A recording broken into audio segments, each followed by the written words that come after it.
রোজ রোজ এই শীতে একঘেয়ে সবজি আর খেতে ভালো লাগছিল না। তাই বাড়িতে ছিল ধনেপাতা, কাঁচা লঙ্কা, টমেটো আর ডিম। তাই দিয়ে ভাবলাম টক ঝাল করে একটা কিছু বানিয়ে খাই। তাহলে চলুন মায়ের ছোঁয়া চ্যানেলে সবাইকে স্বাগত জানিয়ে শুরু করছি আজকের রান্নাবান্না।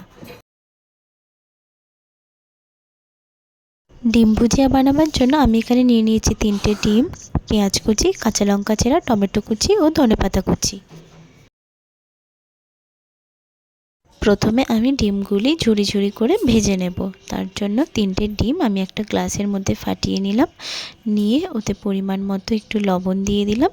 এবার ভালো করে লবণের সঙ্গে ডিমগুলি ভালো করে ফেটিয়ে নেব। এবার তেল গরম করে ডিমটা ঢেলে দিলাম। দিয়ে বেশ ভালো করে ভেজে নেব ঝুরি ঝুরি করে, ঠিক এইভাবে। এবার তেল গরম করে কাঁচা লঙ্কাগুলি দিয়ে দিলাম। দিয়ে একটু নাড়াচাড়া করে নেব। নাড়াচাড়া করে নেবার পরে এবার পেঁয়াজ কুচিগুলো দিয়ে দিলাম। দিয়ে আবারও একটু নাড়াচাড়া করে নেব। দেখুন পেঁয়াজগুলি লাল লাল করে ভাজা হয়ে গেছে। এবার টমেটো কুচিগুলি দিয়ে দিলাম। দিয়ে আবারও একটু নাড়াচাড়া করতে থাকবো। এবার স্বাদ মতো লবণ দিয়ে দিলাম। লবণের জন্যে টমেটোগুলি খুব তাড়াতাড়ি নরম হয়ে যাবে, এতে কষাতে সুবিধে হবে। এবার হলুদ দিয়ে দিলাম। দিয়ে আবারও বেশ খানিকক্ষণ কষাতে থাকবো।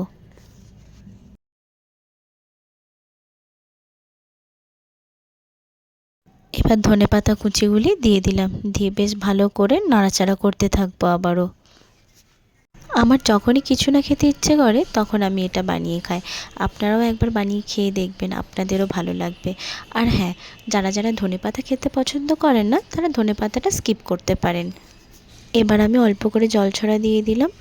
দিয়ে আবারও একটু ভালো করে নাড়াচাড়া করে নেব। নাড়াচাড়া করে নেবার পরে ঝুরি ঝুরি করে ভেজে রাখা ডিমগুলি আমি এবার দিয়ে দেব। দিয়ে আবারও বেশ ভালো করে একটু নাড়াচাড়া করে নেব, ঠিক এইভাবে। দেখুন আমার কষানো হয়ে গেছে, মানে আমার ডিম ভুজিয়া রেডি হয়ে গেছে।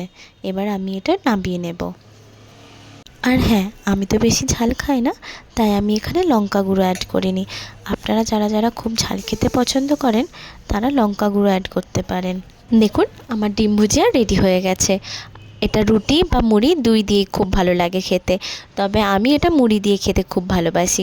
ভিডিওটি ভালো লেগে থাকলে লাইক, কমেন্ট এবং সাবস্ক্রাইব করতে ভুলবেন না কিন্তু। টাটা।